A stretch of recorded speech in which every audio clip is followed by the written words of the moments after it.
Utos ng hukbo ng Yanan Wei, lahat ng lalaki, edad 18 hanggang 35, ay isasama bilang sundalo sa Langtautay. Sa loob ng 3 araw, magtitipon para sa pagpili. Ang sinumang magtago o magsinungaling, ay parurusahan kasama ang buong pamilya ayon sa batas. Ang lugar na yan, ang Langtautay. Taon-taon, bumababa ang mga tribo ng Bidi para manggulo. Yung mga karaniwang tao na pumunta doon noong nakaraang taon, halos wala nang nakabalik, ha? Kakatapos lang ng anihan, tapos kukuha na agad ng sundalo. Gusto nyo kaming mamatay, ano? Huwag na kayong magreklamo. Sa loob ng 3 araw, dito ulit magtipon. Ang sinumang mahuli, parurusahan ng batas militar.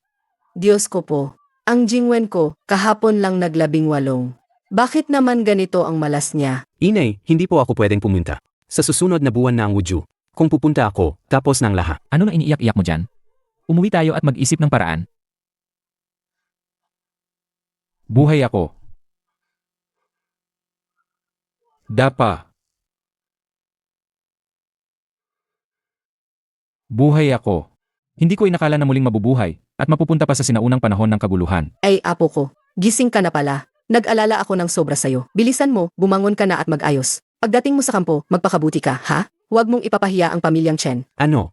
Sa kampo, 16 na pa lang si King Shan. Hindi pa siya sapat sa edad para sa sapilitang paglilingkod. Nga inay. Hindi ba si Jingwen ang nabunot? Kinshan, narinig mo ang sinabi ng opisyal kanina. Kakatapos lang mag-18 ng kuya mong si Jingwen, kaya siya ang nabunot. 3 taon siyang nag-aral para sa Wudyu. Kung pupunta siya sa Langtautay, masisira ang kinabukasan niya. Ang pag-asa ng pamilyang Chen na maging marangal ay mawawala. Pwede bang ikaw na lang ang pumalit sa kuya mo? Ang Langtautay ang pinakaunang outpost ng Yanan Wei. Halos walang nakakabalik doon. Tio, itinutulak mo ako sa kapahamakan. Para lang sa kinabukasan ng paborito mong anak. Kuya, tao ka ba sa sinasabi mo? 16 na pa lang si King Shan. Hindi pa buo ang katawan niya. Pumunta siya sa Langtautay, kamatayan lang ang pupuntahan niya. Sarili niyang sapilitang paglilingkod. Bakit kailangan si King Shan ang pumalit? Ano ba ang alam mo? 3 taon nag-aral si Jingwen para sa Wudyu. Siya lang ang pag-asa ng pamilya natin. Kung makakapasa siya, gagaan ang buhay nating lahat. King Shan, bata ka pa at malakas. Ang paglilingkod sa hangganan ay paglilingkod din sa bansa. Sino ka para kumontra? Ina, si King Shan, nalagnat lang siya ilang araw na nakalipas. Hindi pa siya ganap na gumagaling. Paano siya makakapunta sa hangganan? Ilang araw na nakalipas, humingi kami ng pera para sa gamot, pero hindi ka nagbigay. Gayon, gusto mo siyang ipadala sa kamatayan. Pinipilit mo kaming mamatay. Napagdesisyunan ko na ito. Huwag ka nang magsalita pa. Lola, huwag po. Isa lang ang itatanong ko. Kung pupunta ang kuya ko, makakasira ito sa kanyang Wudyu exam. Kung ako ang pupunta, malaki ba ang posibilidad na mamatay ako sa Langtautay? Kinshan, anong klaseng salita yan? Anong patay-patay? Ang pagtatanggol sa hangganan ay paglilingkod sa bansa. Isang marangal na bagay yan, at saka, kapag nakapasa ang kuya mo sa Wudyu at naging opisyal, tiyak na ipagagawa ka niya ng bahay at ipapakasal. At makakapag-alaga pa siya sa iyong mga magulang. Ang ganda ng kapalit, di ba? Ibibigay ko ang buhay ko para sa kanyang kinabukasan at benepisyo. Pero kailangan ko pang maghintay hanggang maging opisyal siya. Paano kung hindi niya tuparin ang pangako niya? Patay na ako, sino ang hahanapin ko? Inalagaan ka ng pamilyang Chen ng 16 na taon. Pinapakiusapan ka lang na tumulong sa pamilya. Bakit ayaw mo pa? Napag-usapan na ito ng pamilya. Sundin mo na lang ang plano ng mga nakatatanda. Paano kung hindi ako pumunta? Kung hindi ka pupunta, isa kang takas na sundalo. Ayon sa batas militar. Kapag tumakas ka, madadamay ang buong pamilya mo. Pag-isipan mong mabuti ang magiging resulta. King Shan, kapatid, ikaw na lang ang pumalit sa akin, di ba? Talagang nag-aral ako ng 3 taon. Kung pupunta ako sa hangganan, masisira ang buhay ko. Tulungan mo lang ako, kapatid. Tandaan ko ang kabutihan mo. Nga, King Shan, mahina ang katawan ng kuya mo simula bata pa. Kung pupunta siya sa Langtautay, tiyak na hindi siya mabubuhay. Tiyak na makakabalik siya. Ang lakas ng tunog ng mga plano ng pamilyang ito. Si Jingwen ay lumaki sa layaw. Kumakain ng masarap na pagkain araw-araw. Ako, lumaki sa bukid, kumakain ng tira-tira. Ngayon, ako pang malakas ang katawan. Kaya dapat akong mamatay. Pero kung mag-away kami ngayon, walang mangyayari. Hawak ng pamilyang Chen ang rehistro ng militar ng ikalawang pamilya. Kung ire-report nila bilang kakas, madadamay talaga ang mga magulang ko. Iyon ang tunay na katapusan. Magkunwari akong pumayag. Ang pinakamahalaga ay ayusin muna ang kinabukasan ng mga magulang ko. Iyon ang pinakamahalaga. Sige, pupunta ako. Pero may kondisyon ako. Paano ka pa naglakas loob magbigay ng kondisyon? Lola, huwag kang magmadaling magali. Kung hindi kayo papayag, hindi ko pipirmahan ang kasulatan ng kapalit na ito. Ano ang kondisyon mo? Una, paghiwalay ng pamilya. Ang 5 ektaryang lupang sakahan sa silangang bahagi ng ngayon ay ibibigay sa aking ama. Pangalawa, ang walang nakatira na bahay na gawa sa ladrilyo sa dulo ng ngayon ay mapupunta sa aking ama. Si LZNG, ang kapatid ng aking ina, ang magpapatunay at pipirma. Ang titulo ng lupa at bahay ay ibibigay sa aking ama ngayon. Kapag nakuha ko ang dokumento, pipirmahan ko agad ang kasulatan ng kapalit. Kung may kulang, wala nang usapan. Hindi talaga. Ang 5 ektaryang lupang sakahan na iyon ay ang pinakamagandang lupa sa pamilya. Para iyan kay Jingwen kapag nakapasa siya sa Wudyu, para makapagpatayo ng sariling pamilya. At ang bahay na gawa sa ladrilyo ay para kay Jingwen kapag nag-asawa siya. Bakit ibibigay sa inyong ikalawang pamilya? Nananaginip ka lang. Kung gayon, pupunta ako sa wisyo ngayon. Ama, pumayag na po kayo sa kanya. Kung umabot ito sa wisyo, mawawala ang aking Wujue qualification. 3 taon akong nag-aral. Ang lupa at bahay, kapag naging opisyal ako, kikita ulit ako, hindi ba? CJ, pumapayag ako sa'yo.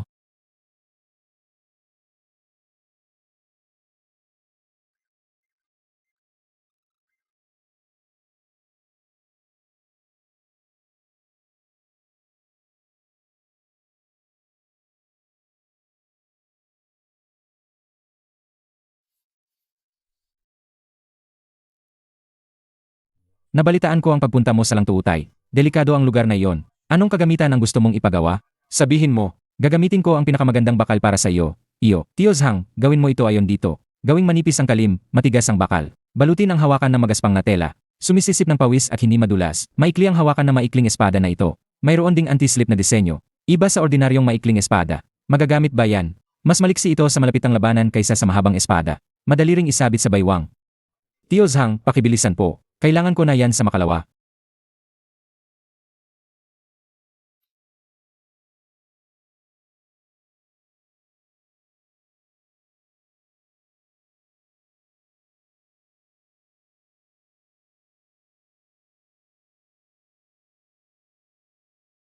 Chen Qingshan. Na ito po. Atay, itago niyo po itong pera. Ang kalahati ay pambili ng gamot ni nanay. Ang kalahati ay pambili ng buto. Huwag niyo pong ibibigay kahit kanino. Anak ko, kailangan mong makabalik ng buhay. Itatago ko itong pera para sa'yo, tatay. Para sa pag-aasawa mo pagbalik mo.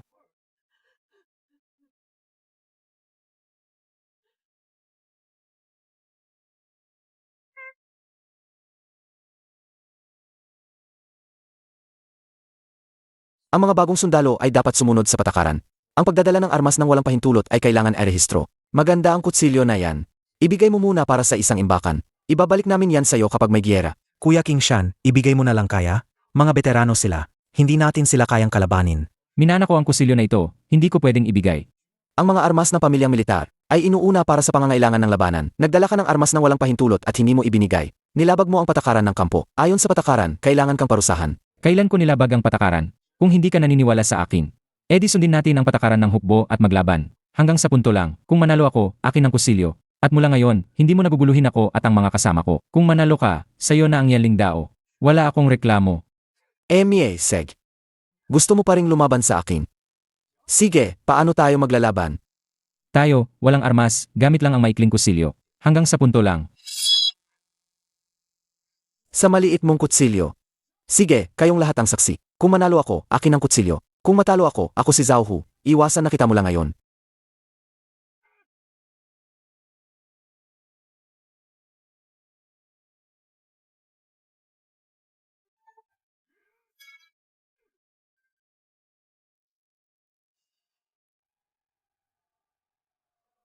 Natalo ako. Tuparin mo ang sinabi mo. Hindi na kita guguluhin mula ngayon. Salamat sa laban. Magaling.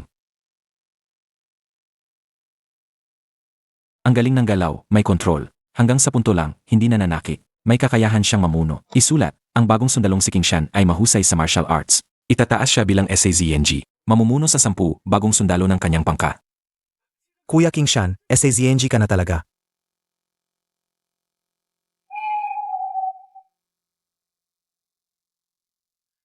Magbuhat ng 10 kilong sako ng buhangin at tumakbo ng 5 kilometro. Ayusin ang paghinga, huwag pilitin ang sarili.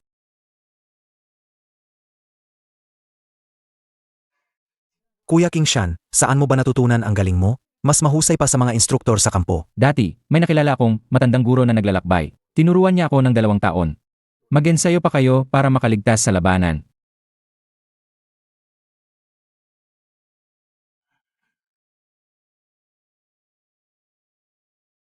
Tigil.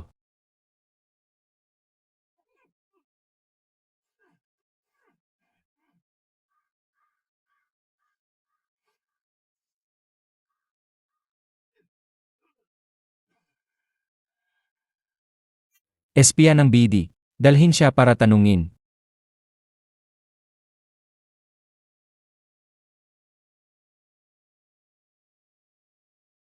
Ang BD ay nakaranas ng matinding snowstorm ngayong taon. 80% ng kanilang mga baka at tupa ang namatay. Sa susunod na buwan, 30,000 sundalo ang sasalakay sa hangganan. Una nilang sisirain ang Langtautay. Pagkatapos, kukunin nila ang mga supply ng butil ng Yan'anwei para sa taglamig. Napakalaking kalokohan. 10 taon nang walang malaking labanan ang Beidi sa atin. Bakit sila biglang sasalakay? Ikaw ay isang bagong SAZNG lang. Huwag kang magsalita ng kung ano-ano, baka magulo ang isip ng mga sundalo. General, narito ang testimonya at token. Hindi ito kung sasalakay talaga ang BD at hindi tayo handa, hindi natin mapoprotektahan ang Langtautay. Ang mga tao sa paanan ng bundok ay magduusa. Sige, alam ko ang gagawin ko sa bagay na ito. Umalis na muna kayo. Opo. Siya ang nag-iisang anak ng gobernador. Nandito lang siya para sa karanasan. Ayaw niyang magkaroon ng problema na makakaapekto sa kanyang promosyon. Palihim akong magbibigay ng utos. Ang buong Lihu Camp, handa na sa labanan. Doblado ang mga bantay. Mga troso, bato, at pana, handa na. Para hindi tayo mabigla kapag lumaban na. May kalaban. Dumating na ang mga kabalyero ng Beidi. Ang galing ninyo, General. Ang ating mga sundalo ay matatapang at mahusay lumaban. Tiyak na mapapaatras natin ang mga kalaban ng BD. Kapag nanalo tayo sa laban na ito, ay report natin sa gobernador. Ang inyong posisyon ay agad na, sapat na para maging commander. Lumabas ang Lihu Camp para salubungin ang kalaban. Kapag nanalo, lahat ay may gantimpala.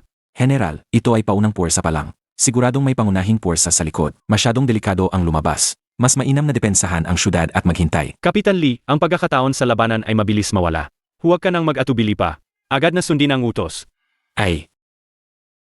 Kapitan, mabilis ang mga kabalyero ng BD. Hindi natin sila kayang salubungin ng direkta. Ang Yingzui Valley ang kanilang daanan. Makitid ang bunganga ng lamba. Dadalhin ko ang aking shdu at 20 pang mamamana sa itaas ng lambak para mag-ambush. Dalhin mo ang pangunahing puwersa sa bunganga ng lambak para harangin sila. Sasalakayin natin sila sa harap at likod para hindi sila makapaghanda. Sig.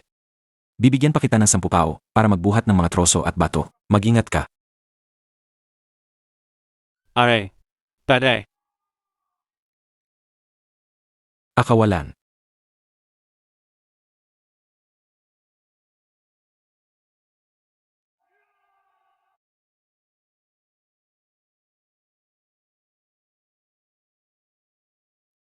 Kapitan Lee, mahusay ang iyong pamumuno. Ang korte.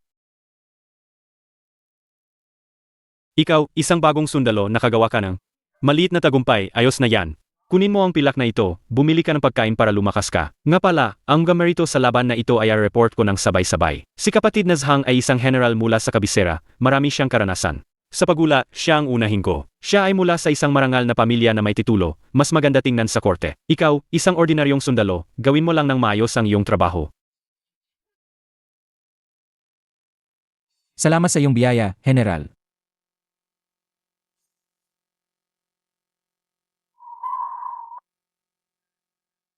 Kuya Kingshan, ikaw ang nagbigay ng ideya para talunin ang kalaban. Bakit ang lahat ng merito sa laban ay mapupunta sa mga anak ng marangal na pamilya? Binigyan ka lang ng kaunting pilak, sobrang pang-aapi yan. Bakit ka nagmamadali?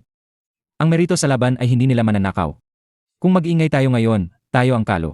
Magtiis muna tayo.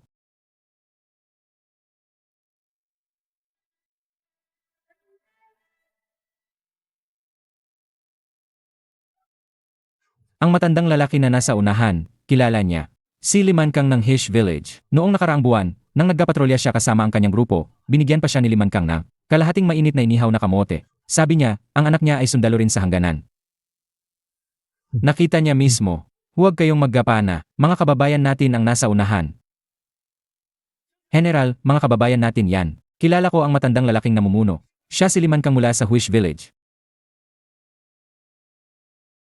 Tumahimik ka.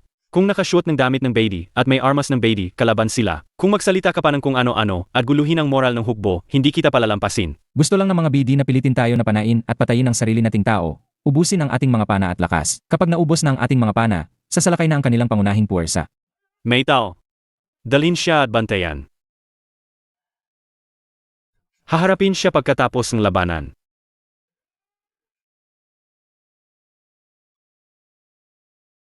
General, kumalma po kayo. Si Chen Qingshan ay bagong sundalo, hindi pa nakakita ng malaking labanan. Nagkamali lang siya ng salita, pagsasabihan ko siya pagbalik. Ngayon, may malaking kalaban sa harapan, makakaapekto sa moral ng hukbo kung may papausahan. Emie. Dahil kay Kapitan Lee, palalampasin kitang gayon. Kung magsalita ka pa ng kung ano-ano, parurusahan ka ng batas militar. Umalis ka.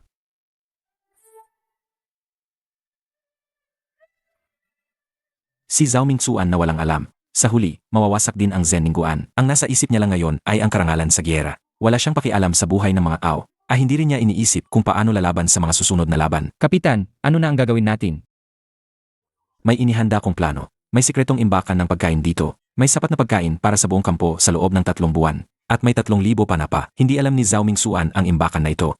Ito ay ipinagkatiwala sa akin ng dating kapitan nang ako'y umupo sa pwesto. Para sa oras ng pangangailangan.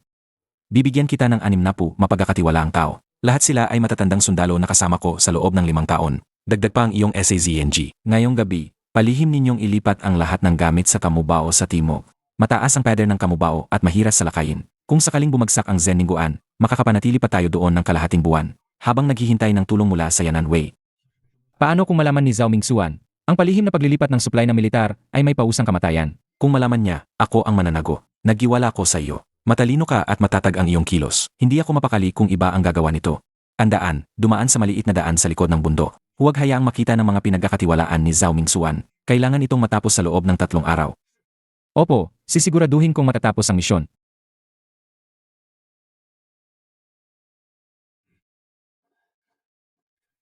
SAZNG Chen, dati, hindi ako naniniwala sa'yo. Ngayon, bilib na palaga ako. Kung ang bigas na to ay mapupunta kay Zhao Mingsuan, maaaring gamitin niya lang yan para makakuha ng pabor. O kaya naman, kapag bumagsak ang syudad, kukunin lang ng mga bidi. Lahat tayo mamamatay sa gutom. Huwag nang magsayang ng oras, bilisan niyo ang paglipa. Sino yan? Ano ang dinadala niyo sa hating gabi? Commander Zhang, ako si Chen SAZNG ng Lihu Camp. Sa utos ni Kapitan Li, nagdadala kami ng supply ng pagkain para sa mga kapatid natin sa outpost. Malamig ang panahon ngayon, kaya nagdadala kami ng bigas at mainit na dami. Narito ang utos.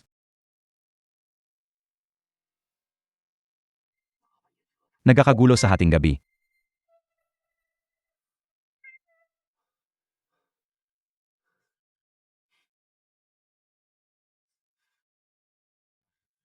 Ito ang pinakamataas na antas ng alerto sa pag-atake ng kaaway. Mahigit 30,000 sundalo ng kaaway ang nasa labas ng syudad. Inay ko, totoo nga ang sinabi mo. Dumating na ang pangunahing puwersa ng BD. Ang dapat dumating na. Ipasa ang utos. Ang 20,000 sundalo ng garrison ay lalabas, lahat para salubungin ang kaaway. Gayon, papatayin ko ang mga sundalo ng Beidi at walang matitira sa kanila. Para makita ng aking ama na ako, si Zhao Mingquan, ay hindi lang nandito para magpakitang gilas. Ang galing nyo, General. Ang mga kalat-kalat na sundalo ng BD, hindi sila makakatapat sa inyo. Kapag nanalo tayo sa laban na ito, at ipinadala ang balita sa kapital, tiyak na mapopromote kayo bilang commander. Huwag po, General. Ang mga kabalyero ng BD ay sanay sa mabilis na pag-atake. Mahilig silang mag-ambush at malinlang. Kung lalabas tayo ng pader, wala tayong pananggalang. Kapag napalibutan tayo, lahat ng sundalo ay mamamatay. Sa tingin ko po, ang pinakamainam ay depensahan ang Zhenguan at hintayin ang tulong mula sa Yanan Wei. Iyon po ang pinakamagandang plano. Kapitan Li, nakapagdesisyon na ako. Huwag ka nang magsalita pa. Agad na ipatupad ang nakagawyang utos. Buksan ang tarangkahan at sumalakay.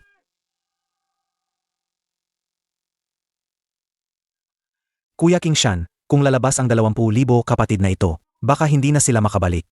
Hindi natin mapipigilan. Ang nasa isip lang ni Zhao Mingsuan ay ang karangalan sa digmaan. Wala siyang kakialam sa buhay ng ating mga kapatid. Dapat handa tayo anumang oras para sa suporta. Naambush tayo. Ang 30,000 kabalyero ng Beidi, lumabas mula sa magkabilang lambak.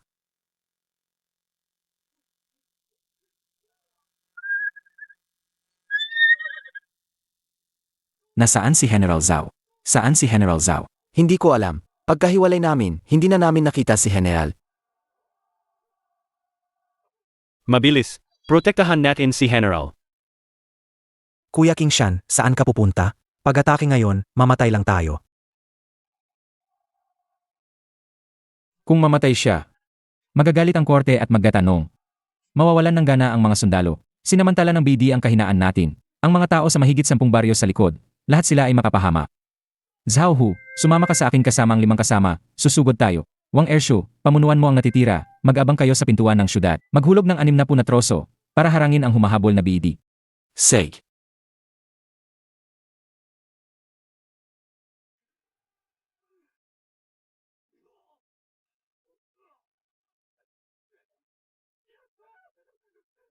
Kumapit ka ng mahigpit, pag nahulog ka, bahala ka sa buhay mo. Sag. Iniligtas mo ako. Siguradong ipopromote kita. Isara ang pintuan ng syudad, maghulog ng troso at bato. Lahat ng sundalo, umatras. Umatras sa Tamubao.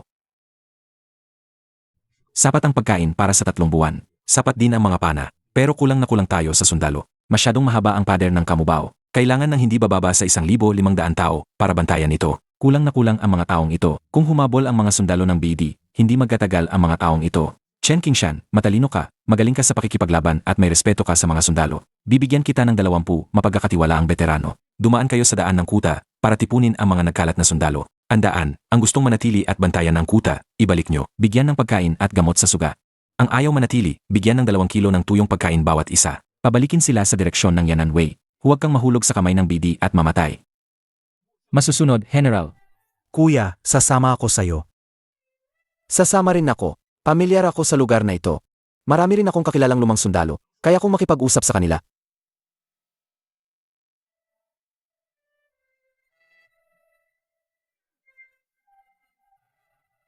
Anong unit kayo? Huwag kayong lumapi.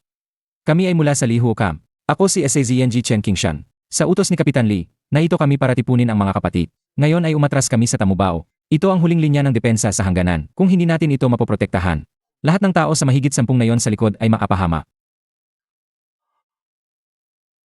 Ang pamilya ko ay mula sa Lee Family Village sa paanan ng bundok. Kahapon, pumasok ang mga BD sa nayon. Sinunog ang mga bahay. Wala akong mapuntahan. Sasama ko sa'yo. Mananatili ako sa Tamubao para labanan ang mga BD, para ipaghiganti ang aking pamilya.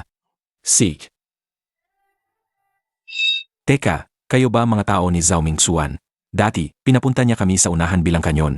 Ngayon, gusto niya pa rin kaming lokohin para mamatay. Hindi mangyayari yan. Kuya, hindi kami mga tao ni Zhao Mingxuan. Inadala kami ni Kapitan Lee. Si Zhao Mingxuan ay nasa Tamubao din ngayon. Ngunit ang kapangyarihan ng militar ay nasa kamay ni Kapitan Lee. Hindi na niya hahayaang mamatay ng walang kabuluhan ang mga kapatid. Kung gusto ninyong manatili, sumama kayo sa amin pabalik sa Tamubao. May pagkain at gamot doon. Kung ayaw ninyong sumama, bibigyan namin kayo ng 2 kilong rasyon bawat isa. Umatras kayo pati mo. Walang kipigil sa inyo.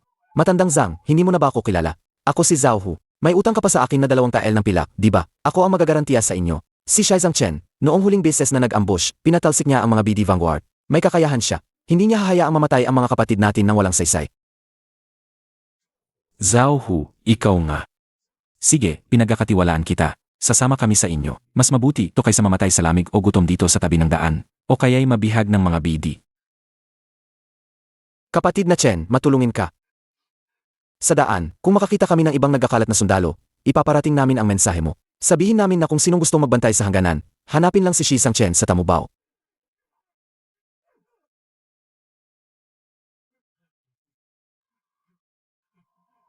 Shai Zhang Chen, sasama kami sa'yo. Talagang iniisip mo ang kapakanan namin. Kuya Qingshan, mayroon tayong 327 katao. Lahat ay mga veterano na nakaranas ng labanan. Lahat sila ay handang magbantay sa kuta. Ang galing, hahaha. Ang mga ito ay nakakita na ng dugo. 10 beses silang mas mahusay kaysa sa mga bagong sundalo. Sa mga taong ito, tiyak na mapoprotektahan natin ang Tamubao.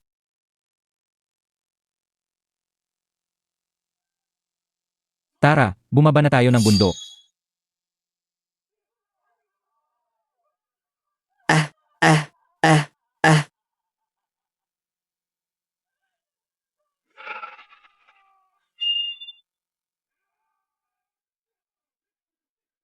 General, kinuha ng mga BD ang lahat ng pagkain sa buong nayon. Kinuha nila ang lahat ng pagkain, pinatay nila ang matanda kong asawa, at tinukot ang mahigit 10 kabataang lalaki. Huwag kang matakot, Ginang. Nandito kami. Saan dinala ang mga ninakaw na pagkain? Kung hindi ka magsasalita, ipapasa kita sa mga taga nayon. Sabi niya, lahat ng ninakaw na pagkain, nakatago sa pansamantalang imbakan ng pagkain sa Yingzui Valley, 5 milya ang layo. Sapat para sa 30,000 sundalong BD sa kalahating buwan. Mayroon lang 200 panandang pandagdag gwardiya sa imbakan ng pagkain. Ang pangunahing puwersa ay hinahabol ang mga tumakas na sundalo. Maluwag ang depensa. Kuya Qingshan, ang mga BD ay umaasa sa mga pagkain ito para sa taglamig. Kung susunugin natin ang imbakan ng pagkain, wala silang pagkain, hindi sila tatagal ng 3 araw. Kailangan nilang umatras, di ba? Ang Yingzui Valley ay may matarik na dalisdis sa magkabilang panig. Mayroon lang isang labasan. Madaling depensahan, mahirap salakayin. Pero ngayon, kaunti lang ang gwardiya. Gagamitin natin ang Zhao Hu. Dalhin mo ang 30 tao at magkunwari kayong atake sa pasukan ng lambak. Maggapana at maggatunog ng gong. Para ilabas ang pangunahing puwersa ng gwardiya, dadalhin ko ang natitirang tao mula sa umakyat sa matarik na dalisdis sa likod ng bundok. Papasok tayo at susunugin ang pagkain. Tandaan, huwag magtagal sa labanan. Sunugin at umatras agad. Iwasan ang maraming pinsala. Huwag kang mag-alala, hindi ka ba nagtitiwala sa akin? Sa dilim ng gabi, si Zhao Hu at 30 niyang kasama ay nakarating sa lambak. Nagpaputok sila ng mga rocket at nag-ingay ng mga gong. Inakala ng mga bantay na malaking hukbo ang sumalakay. Mahigit 150 bantay ang sumugod para humabol. Mga 50 lang ang naiwan sa lambak para magbantay ng pagkain.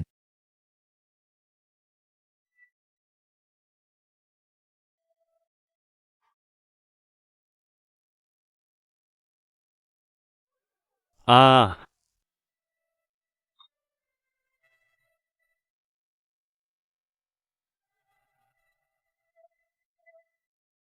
Kinabukasan ng umaga, dumating ang mga tagamanman mula sa labas ng syudad. Umatras ang 30,000 sundalo ng BD. Wala nang pagkain. Kung magtatagal pa, hindi na kailangan lumaban, sila mismo ang babagsak. Sakto, kinagabihan, dumating si Zhao Yan, ang gobernador, kasama ang 20,000 reinforcements sa Zeningguan. Magaling na bata, matapang at matalino. May malasakit pa sa mga tao. Isang magandang binhi na kayang magdala ng responsibilidad. Sakto, bakante ang posisyon ng Sinwi ng Qingyun County. Ikaw na ang halili bilang Sinwi ng Qingyun County. Pamamahalaan mo ang lahat ng sundalo sa Qingyun County. Siguraduhin mong mapanatili ang kapayapaan sa lugar. Salamat, Gobernador. Hindi ko po kayo bibigin.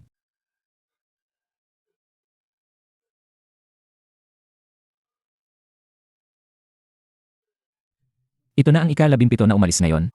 Lahat ay dahil sa impeksyon sa sugat at mataas na lagnat na hindi bumababa. Kulang kami sa gamot para sa sugat. Wala rin kaming formula para sa lagnat. Hindi na sila maililigtas. Ngayon, mayroon pang 200 kapatid sa kampo ng mga sugatan. Kalahati sa kanila ay walang malay dahil sa lagnat. Kung magpapatuloy ito, Hindi sila tatagal ng 3 araw.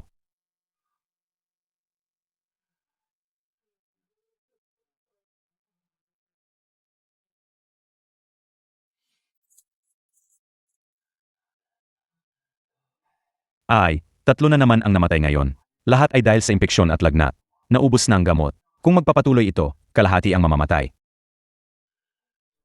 Dr. Zhang, pakinggan mo ako. Mula ngayon, lahat ng gunting, sipit at tela para sa bendahe ay ilagay sa kumukulong tubig. Gamitin lang pagkatapos ng kalahating oras. Ha? Anong klaseng patakaran yan? Hindi ko pa yan narinig kailanman. Bago magpalit ng bendahe, dapat tunasan ng kamay ng pinakuluang matapang nala. Ang nana at bulok na laman sa sugat ay hugasan muna ng pinakuluang at pinalamig na malabnaw na tubig ala. Pagkatapos, balutin ng bagong pinakuluang tela. Huwag gumamit ng luma at maruming tela. Magiging epektibo ba ito? Baka lalo lang lumala. Kung walang epekto pagkatapos ng 3 araw, ako ang mananagot. kamangha-mangha. Talagang kamangha-mangha.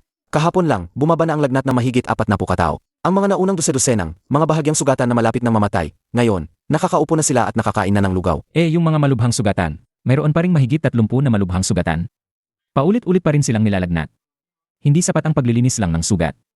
Lahat ng paraan sinubukan ko na wala pa ring epekto. Si Kapitan Lee ang pinakamataas ang lagnat. Kung hindi pa rin bumaba ang lagnat niya, baka hindi na siya umabot ngayong araw. Dati, habang nagkapatrolya ako sa Huish Village, narinig ko kay Limankang na mayroon silang pamanang tradisyonal na gamot sa suga. Nakakagamot daw ng imbeksyon at mataas na lagnat. Pupuntahan ko at tatanungin.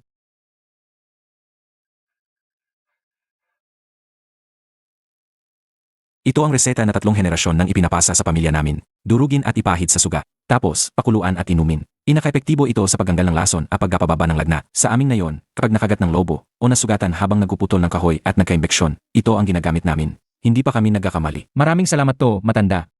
Kung makakapagligtas ng buhay ang reseta na ito, ako po ang magpapasalamat para sa mga kapatid ko. Bakit ka magpapasalamat? Kayo, mga sundalo, ang nagpoprotekta sa aming mga mamamayan. Kung mayroon kaming reseta, bakit namin itatago? Gising na siya. Gising na si Kapitan Lee. Tinamaan siya ng laso na pana sa balikat. 5 araw siyang nilagnat at hindi nagising. Ngayon, nakakaupo na siya at nakakainom na ng tubig. Lahat ng natitirang malubhang sugatan ay bumaba na rin ang lagnat. Sa loob ng kalahating buwan, makakabalik na ako sa tropa. Kapatid, ikaw ang nagligtas ng buhay ko.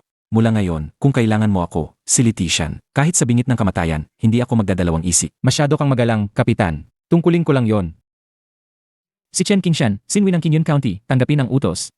Utos kay Chen Qingshan na agad na pamunuan ng tropa, kumpiskahin ang ari-arian ng mga sangkot at dakpin ang mga kasabwat. Kuya Qingshan, yaman.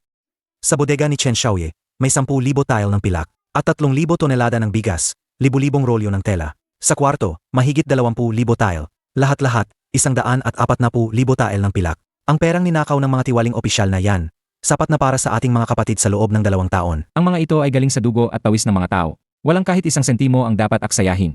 Una, ibigay ang buong 3 buwang sahod sa ating mga kapatid na sundalo. Mula ngayon, ang ordinaryong sundalo ay 3 tael kada buwan, ang kapitan ay 12 tael.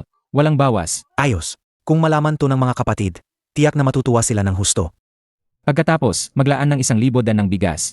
Para ipamahagi sa mga naapektuhang mamamayan sa hangganan. Nasunog ang mga bahay nila, ninakaw ang mga pagkain. Unahin muna natin ang taglamig.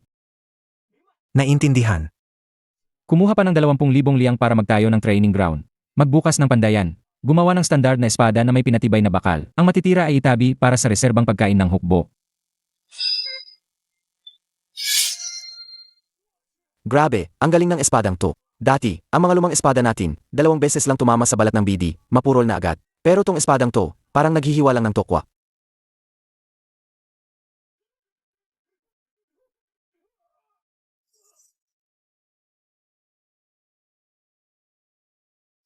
King Shan, bilisan mo, iligtas mo ang tatay at nanay mo. Ang tiyo mong si Chen Xiaoye, nakipagsabuatan sa bagong sinwi na si Ma Wenke. Pinaratangan nila ang tatay mo na nakikipagsabuatan sa BD. Nakakulong sila sa bilangguan ng sinwi. Sabi nila, bibitayin na raw sila sa Makalawa.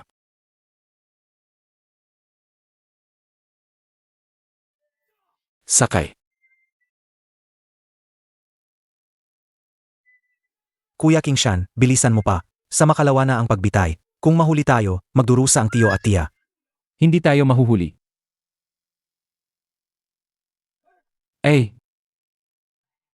Ano po ang kailangan ninyo, Ginoo? Ako si Chen Qingshan, ang sinwi ng Qingyun County. Nagsumit ako ng apela. Hinihiling kong ipagpaliban ang paglilitis sa kaso ni Chen Xuan na nakikipagsabuatan sa BD. Dalhin niyo ako sa inyong sinwi na si Ma Wenke. Sinwi Chen, pasensya na po talaga. Sa kasong ito, kumpleto ang mga saksi at ebidensya. Naaprubahan na ang agarang pagbitay. Mahirap na itong baguhin. Ako mismo ang maghahanap ng ebidensya sa kaso. Kung hindi ako makapagbigay ng matibay na ebidensya sa loob ng 3 araw, ako mismo ang magbibitiw. Pero sa loob ng 3 araw na ito, kung may mangyari sa aking mga magulang, sisirain ko ang tanggapan ng county kasama ang 100 sundalo na ito. Ang responsibilidad na ito, hindi mo kayang panagutan. Opo, ayusin ko po agad. Ang kaso ay ipagpapaliban ng 3 araw. Tio Lee, huwag kang magtago. Tungkol sa maling akusasyon sa aking ama, alam kong may alam ka. Hindi ako nandito para gumawa ng gulo ngayon. Nandito ako para humingi ng hustisya. Hindi na ako mapakali sa loob ng halos kalahating taon. Si Chen Xiaoye, noong nakaraang buwan, narinig niyang na-promote ka bilang sinwi, hindi siya makatulog sa takot. Noon, ganoon ang ginawa niya sa'yo, natatakot siyang babalik ka para singilin siya. Kaya nauna na siyang kumilos, gumawa siya ng peking lihim na sulat mula sa BD, at inilagay sa silid imbakan ng kahoy sa bahay niyo sa hating gabi. Nagsumbong siya sa mga otoridad na ang iyong ama ay nakikipagsabuatan sa BD. Noon, pinilit niya akong tulungan siyang bilangin ang rasyon ng militar, at binigyan niya ako ng 5 tael ng pila. Hindi ko man lang ginastos ang kahit 1 sentimo. At itong resibo na pinapirmahan niya sa akin, lahat ay itinago ko. Pamangkin Chen, magiging saksi mo ako. Sa mga taong ito, nagkasala ako sa inyong pamilya. Handa akong makulong kasama ka para hindi mapagbintangan ang isang mabuting tao. Tio Lee. Salamat to.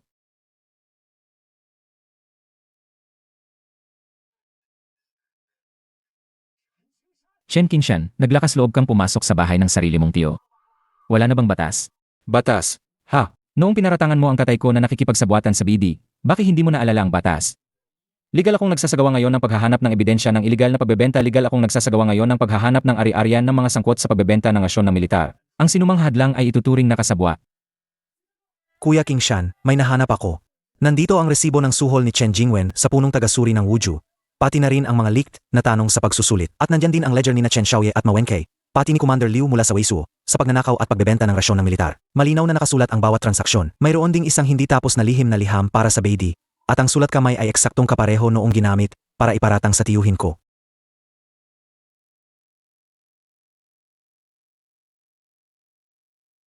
Chen Sinwi, kumuha ka lang ng kung anong kwaderno at sinulatan mo ng kung ano-ano, tapos sasabihin mong ito ang ledger namin sa iligal na pagbebenta. Pamimik ng ebidensya at maling paratang sa isang opisyal ng gobyerno. Hindi biro ang parusang ito, di ba? Peke lahat yan. Kailanman hindi ako sumulat ng mga ganyang bagay. Kakunsaba mo si Liman Kang, kaya hindi mabisa ang testimonya niya. Kung walang direktang testigo, isang maling paratang lang ito. Dalhin dito ang testigo. Ginawa ko po sa Liman Kang, ang LZNG ng Hishvilege. Itong resibong ito, pinilit po akong pirmahan ni Ken Shoye 6 na taon na ang nakalipas. Nakasulat po dito na ako ang nag-asikaso, naglabas ng 500 toneladang rasyon militar para ibenta niya. Binigyan niya po ako noon ng 5 tael na pila. Ni isang sentimo, hindi ko po ginamit. Nakatago lang po lahat sa bahay, at dinala ko rin po lahat ngayon. At ito pa po, ang tatak na nakuha sa lihim na sulat, na nakuha ng halughugin ang bahay ni Chen Xiaoye, eksaktong tugmang-tugma sa personal niyang selyo. Ang papel din na gamit ay yung sa kanya lang na papel na mulberry. May nakatagong marka pa mula sa paggawaan niya ng papel. Kumpleto na po ang ebidensya at testigo. Ano pa nang may dadahilan mo? Si Ma Wenkei, dahil sa pagyurak sa batas, at pag-set up ng mga tapat na tao, ay isinentensyahan ng 3,000 milyang pagkakatapon. Si Chen Xiaoye, dahil sa iligal na pagbebenta ng rasyon militar, at maling paratang, ay isinentensyahan ng 2,000 milyang pagkakatapon. Si Chen Jingwu, sa pandaraya sa Wuzhou, habang buhay ng pinagbawalang kumuha ng kahit anong eksaminasyon. Arusa, 3 buwang mahirap na trabaho. Kapatid, hipag noon, nabulag ako ng kasakiman, nagawa ko ang napakaraming karumal-dumal na bagay, patawarin niyo ako. Ito na lang ang kalahating ektarya ng minanang lupa ng pamilya namin. Ito na lang ang aking pambawi sa pagkakasala ko. Jingwen, humingi ka ng tawad sa tiyuhin at yahin mo. Tiyo, tia, nagkamali ako. Sa lugar ng pagpapatapon, magbabago ako. Hindi na ako gagawa na masama. Ay, Saji, mag-ingat ka sa daan.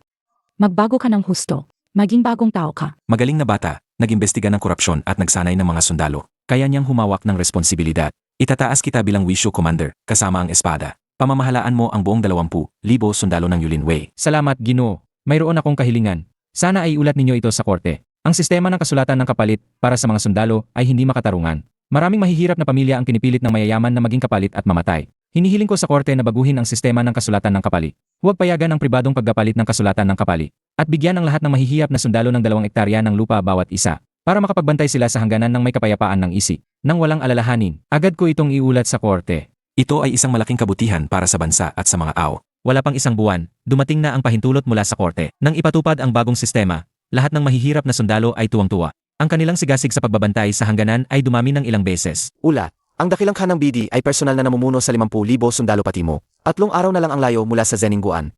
Zhao Hu, dalhin mo ang 5,000 kabalyero bilang vanguard. Ang vanguard ng BD, hilahin sila sa bitag sa Yingzui Valley. Wang Airshow, dalhin mo ang 3,000 tao para bantayan ang Tamubao. Dalhin ang lahat ng mamamayan sa loob ng kuta. Palakasin ang depensa at linisin ang paligid. Huwag mag-iwan ng kahit isang butil ng pagkain para sa BD. Lititian, ikaw ang mamumuno sa gitnang hukbo. Dadalhin ko ang 2,000 kabalyero. Lilibutin ang likuran ng kalaban para sunugin ang kanilang supply ng pagkain. Masusunod, General. Pagkalipas ng 3 araw, nahulog nga sa bitag ang hukbo ng BD. Napasok sila sa bitag sa Yingzui Valley. Mula sa magkabilang gilid ng bundok, pinagulong ang mga troso at bato, at pinakawalan ang mga pana. Agad nagkagulo ang hukbo ng BD. Kasabay nito, sinunog ni Chen Qingshan at ng kanyang mga tauhan ang supply ng pagkain sa likuran nila. Lubos na nagkagulo ang hukbo ng BD. Sa gitna ng kaguluhan, ang dakilang khan ay tinamaan ng ligaw na pana at malubhang na sugatan. Nawalan ng pinuno ang hukbo ng BD at nagsimulang umatras ng maayos. Ipahayag, huwag habulin ang mga tumatakas na sundalo. Lahat ng bihagnahan, lahat ng mamamayan ay palayain. Bigyan sila ng tuyong pagkain at ihatid pa uwi. 3% ng nakuhang pagkain ay ipamahagi sa mga nawalan ng tirahan na mamamayan ng iba't ibang lahi. Sila ay biktima ng digmaan. Nagulat ang mga sundalo, ngunit agad sumunod. Ang mga mamamayan ng iba't ibang lahi, na may hawak na pagkain, ay hindi na nakayanan.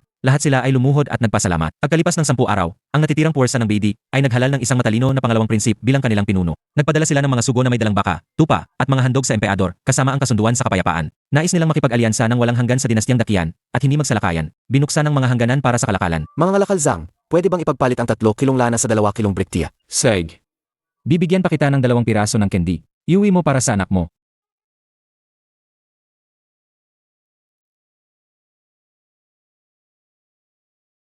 General, kakadala ko lang po ng pasaway kong anak sa eskwelahan. Pinili po ako ng hipag nyo na dalhan kayo ng isang garapon ng inasarang labanos niya. Sabi niyo raw po masarap noong huli. Ang anak mo, nagsisimula palang mag-aral, nangahas ng hilahin ang balbas ng guro. Hindi mo ba ayusin? Ay, pinuri pa nga siya ng guro na malakas. Magaling daw sa martial arts. Nga pala, kakabalik lang ni Ershu mula sa Langtautay Beacon Tower. Naghihintay siya sa ibaba para magulat. General, maayos po ang lahat ng kapatid natin sa Beacon Tower. Ang bagong lupang sinaka noong nakaraang buwan ay nagbunga ng 20 dan ng butil. Sapat na po para sa 3 buwan ng mga kapatid.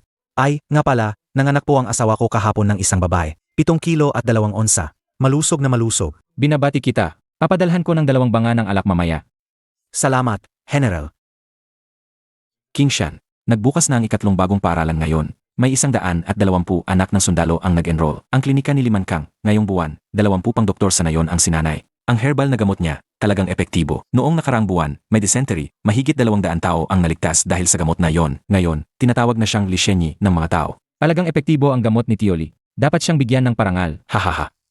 Bumaba na ang utos ng pagkilala mula sa korte. Binigyan siya ng pleke na mabuting puso, nagliligtas ng mundo. Si Ginoong Zhao mula sa kabisera, ipinadala niya mismo. Si Ginoong Zhao, ministro na siya ngayon ng tesoreria. Binigyan din niya tayo ng 100,000 AL ng pila. para ipatayo pa ng mas maraming paaralan at klinika. Sabi niya, sa hinaharap, ang mga bata sa hangganan ay makakapag-aral din ng medisina at martial arts. Hindi na tulad ng dati, na habang buhay lang silang magiging simpleng sundalo. May malasakit si Ginoong Zhao. General, ang halaga ng transaksyon sa border market ngayong buwan, na kumpute na, tumaas ng 30% kumpara noong nakaraang buwan. Ang ikalawang prinsipe ng BD, nagdadala pa ng 10 magagandang kabayo. Sabi niya, pasasalamat daw sa atin noong nakaraang snowstorm, sa tulong na pagkain na ipinadala natin sa kanila.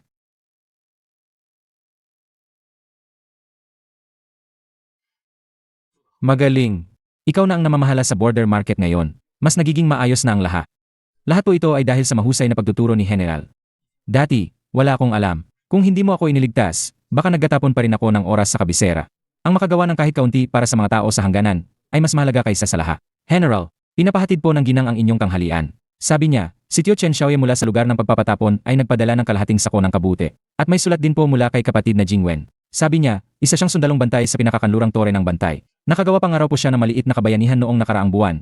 Nailigtas niya ang isang naligaw na pastol. Ay, nga pala, may sulat din po mula kay Ginoong Mawenke. Sabi niya, clerk siya sa lugar ng pagpapatapon. At nakatulong siyang magtayo ng klase sa pagbasa at pagsulat para sa mga lokal. Lubos daw po siyang iginagalang ng mga tao. Ha, ano pa ang sinabi ng nanay ko? Sabi po ng ginang, umuwi ka raw po ng maaga para maghapunan mamaya. Nagbalot daw po siya ng paborito mong dumpling na may repolyo. At magpapadala pa raw po siya ng isang mangkok sa bata sa kapitbahay. General, tingnan mo. Ito ang mapayapang panahon na pinaglaban natin ng buong buhay natin.